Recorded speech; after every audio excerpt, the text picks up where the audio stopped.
Assalamualaikum warahmatullahi wabarakatuh. Selamat bertemu dengan saya melalui video pembelajaran kali ini. Pada kesempatan kali ini, saya akan menyampaikan materi yang terkait dengan teknologi produksi bersih. Materi ini adalah kelanjutan dari mata kuliah produksi bersih yang sudah Bapak Ibu dapatkan sebelum ujian tengah semester. Dan saya akan melanjutkan dari pertemuan 10 hingga ujian akhir semester nanti. Materi kali ini berjudul Teknologi Produksi Bersih yang saya beri titik tekan pada perkembangan strategi pengolahan limbah. Karena kalau kita berbicara tentang produksi bersih, itu tidak terlepas dari bagaimana kita mengelola memanajemen limbah dengan baik. Bapak Ibu sekalian, pemaparan kali ini saya akan awali dengan memberikan sebuah fakta terkait dengan meningkatnya populasi manusia di muka bumi. Pada tahun 1804, itu populasi manusia di bumi hanya berkisar 1 miliar. Kemudian, pada tahun 1927, atau kurang lebih 100 tahun berikutnya, sudah berlipat 2 kali lipat menjadi 2 miliar. Nah, pada tahun 2024, itu diperkirakan populasi manusia menjadi 8 miliar, dan pada tahun 2100 diperkirakan populasi manusia itu mencapai 10 miliar. Artinya, dalam 300 tahun, itu populasi manusia meningkat sekitar 1000% dari populasi awal manusia. Nah, peningkatan populasi manusia ini tentunya diiringi dengan meningkatnya kebutuhan hidup manusia yang harus dipenuhi, baik itu pangan, sandang, maupun papan. Kalau kita lihat, negara-negara dengan populasi penduduk terbesar di dunia diantaranya adalah China yang nomor 1, kemudian India, Amerika Serikat. Nah, Indonesia berada pada urutan ke-4.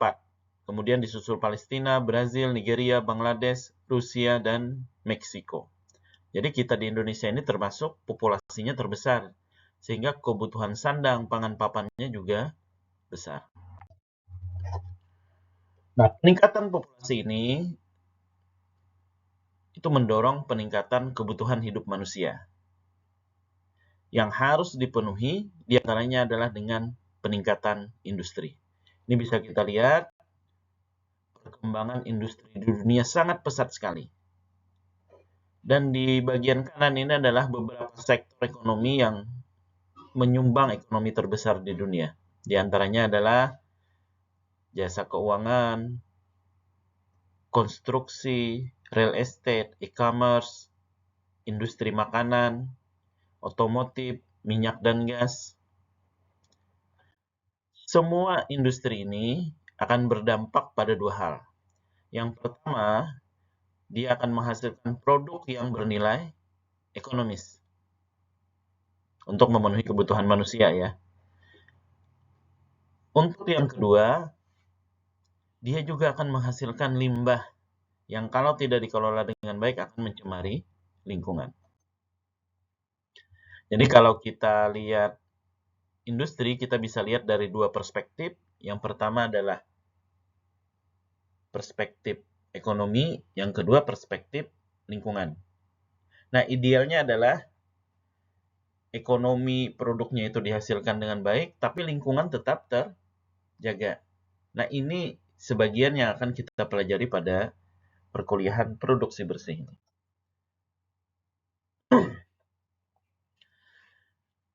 Baik, kita akan masuk ke inti materi dari produksi bersih kali ini, yaitu tentang perkembangan strategi pengolahan limbah. Kalau kita lihat, ada 4 strategi, yang pada video kali ini kita akan paparkan 2 saja. Duanya nanti akan dipaparkan pada video atau pertemuan selanjutnya. Yang pertama adalah strategi pasif. Yang kedua, strategi reaktif. Yang ketiga, strategi konstruktif. Yang keempat, strategi proaktif. Kalau pasif itu kan dari segi bahasa, pasif diam ya. Kemudian yang kedua, reaktif. Reaktif itu ada masalah kemudian bereaksi. Strategi konstruktif itu maksudnya adalah dari segi bahasa ini ya, nanti kita bahas lebih detail, ada perbaikan konstruktif. Kemudian strategi proaktif itu aktif melakukan perbaikan, aktif mencegah, dan seterusnya. Baik, kita coba bahas satu persatu. Ini beberapa istilah yang bisa Bapak Ibu searching dulu di Google. Apa itu biokapasitas, apa itu strategi N05, apa itu insinerator, apa itu sedimentasi limbah, apa itu sekron separator, dan apa itu trickling filter. Pengertian tentang istilah-istilah ini nanti akan bermanfaat pada pembahasan kita berikutnya. Coba saya bahas satu persatu. Baik, Bapak Ibu sekalian, strategi pengolahan limbah yang pertama itu adalah strategi pasif. Jadi, pasif dalam arti bahasa itu tidak bergerak, tidak melakukan apa-apa. Artinya, limbah itu langsung dibuang ke badan air, sungai, laut, atau dibuang ke udara dalam bentuk asap. Nah, Bapak Ibu sekalian, sebenarnya alam itu punya mekanisme alami untuk menangani limbah. Ketika jumlah limbah itu kecil atau di bawah kemampuan alam untuk menanganinya. Sehingga pada zaman dulu itu orang langsung membuang sampah itu ke sungai atau ke laut. Pabrik-pabrik didirikan di samping laut, di samping sungai. Untuk limbah yang berbentuk asap, itu dibikinkan cerobong asap, kemudian dibuang ke udara. Pada masa itu, alam masih bisa menangani karena jumlah limbahnya sedikit. Semakin banyak jumlah limbahnya, kapasitas alam, kemampuan alam untuk menanganinya itu sudah tidak mampu lagi. Sehingga terjadilah polusi di sungai, di laut, kemudian juga di udara. Jadi kalau kita lihat zona air misalnya ya, ini dari hulu ke hilir. Di hulu itu, di gunung, itu airnya masih bersih, oksigennya masih banyak. Banyak ikan-ikan di sana. Mulai patin, apalagi puyau umpamanya, mangki, udang, dan lain-lain ya. Kemudian sungai ini terus mengalir ke hilir ya. Kemudian ada industri di situ. Nah, industri ini kemudian mencemari air. Sehingga populasi organisme yang ada di situ itu tidak sebanyak yang di hulu ya. Yang tumbuh hanya lele umpamanya. Yang kuat-kuat ikannya. Lundu, kalau kita tahu lundu. Tidak ada lagi udang dan lain-lain karena tidak tahan dengan polusi. Kemudian semakin polusi itu berat, maka yang tumbuh hanya jentik-jentik, umpamanya jentik-jentik nyamuk, berudu, kecebong ya kalau orang Indonesia bilangnya. Karena airnya sudah sangat tercemar. Ini karena langsung dibuang ke sungai, ke badan lingkungan limbah dari industri. Nah, strategi pasif, limbah cair dibuang langsung ke sungai. Atau membangun cerobong asap, dibuang ke udara asapnya. Prinsipnya adalah biarkan alam yang menangani limbah. Nah, ini kaitannya adalah dengan biokapasitas. Biokapasitas itu adalah kemampuan alam menangani limbah. Kalau sudah melebihi kapasitasnya, maka terjadilah pencemaran. Baik, ini adalah data-data yang menarik ya. Yang pertama, banyak sungai di Indonesia dalam kondisi tercemar. Baik cemaran ringan hingga cemaran berat. Ini kita lihat, semakin hitam ini cemarannya semakin parah ya. Kalau kita lihat sungai-sungai di Jakarta, seperti pada slide ini, tidak ada sungai yang tidak tercemar. Semuanya tercemar. Ini warnanya dari kuning, oranye, sampai merah. Merah ini parah berarti tercemarnya. Karena kalau kita lihat ya, tidak usah di Jakarta, di Banjarmasin, umpamanya di Sungai Kuin. Itu karena masyarakat dulu ya, mungkin sekarang iya juga, punya kebiasaan membuang sampah itu ke sungai, sehingga air sungai itu menjadi semacam tong sampah besar. Situ ada spring bed, ada sopa,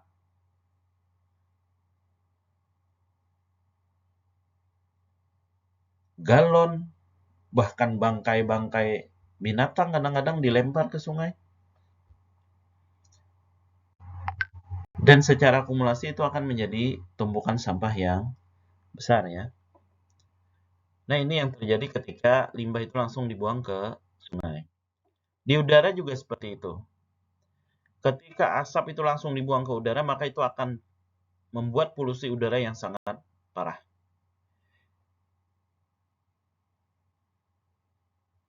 Ini menurut data ya, di Okezone saya kutip, Jakarta itu termasuk udaranya terburuk di dunia.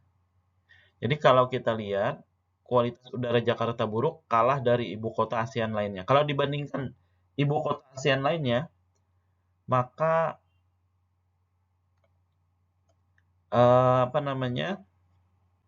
Jakarta itu paling tinggi pencemaran udaranya. Ini standar WHO 5, Kamboja itu masih 8,3 ya. Di atas tercemar juga, masih di atas standar ideal WHO. Kalau yang standar WHO ini kebanyakan di Eropa. Karena memang bersih udara di Eropa itu. Terasa sekali bedanya kita menghirup udara di Eropa dengan di tempat kita. Kemudian Kamboja 8,3, Singapura agak naik lagi ya pencemarannya. Kemudian Kuala Lumpur juga agak tinggi, Bangkok lebih tinggi lagi, Myanmar, Vietnam, Indonesia, nah nomor 9 Indonesia. Di atas Laos, ya mending lah di atas Laos ya. Tapi ini menjadi warning atau peringatan bahwa kualitas udara ini jelek. Nah, kondisi pencemaran udara yang terjadi di Indonesia itu diperparah lagi dengan menurunnya jumlah tutupan lahan atau tanaman yang sebenarnya berfungsi untuk mengisap beberapa jenis polutan yang ada di udara. Misalnya adalah karbon dioksida yang ada di asap, di hasil pembakaran, di knalpot kendaraan, itu sebenarnya bisa digunakan oleh tanaman untuk metabolisme atau fotosintesis di dalam tubuh tanaman. Namun sayangnya karena tanamannya kurang, sehingga daya isapnya terhadap CO2 ini menurun. Sehingga kita rasakan ya polusi semakin parah, kemudian lingkungan semakin panas. Itu karena CO2 tidak diserap oleh tanaman, karena banyak hutan yang gundul, gunung yang gundul, kemudian hutannya juga ditebangi. Nah, ini memperparah kondisi pencemaran yang ada di udara. Jadi, strategi pasif dalam pengolahan limbah dengan membuang langsung limbah itu ke sungai, kemudian ke udara, tanpa pengolahan, itu sebenarnya strategi yang sangat tidak baik dan tidak direkomendasikan untuk suatu industri dalam pengolahan limbahnya. Baik, selanjutnya kita akan memaparkan strategi reaktif, strategi konstruktif, dan strategi proaktif pada pertemuan yang kedua. Karena cukup panjang ternyata paparannya, nanti pada pertemuan kedua kita akan lanjutkan lagi. Jika ada pertanyaan, Bapak Ibu bisa tulis di kolom komentar atau bisa menghubungi saya melalui WA. Terima kasih. Assalamualaikum warahmatullahi wabarakatuh.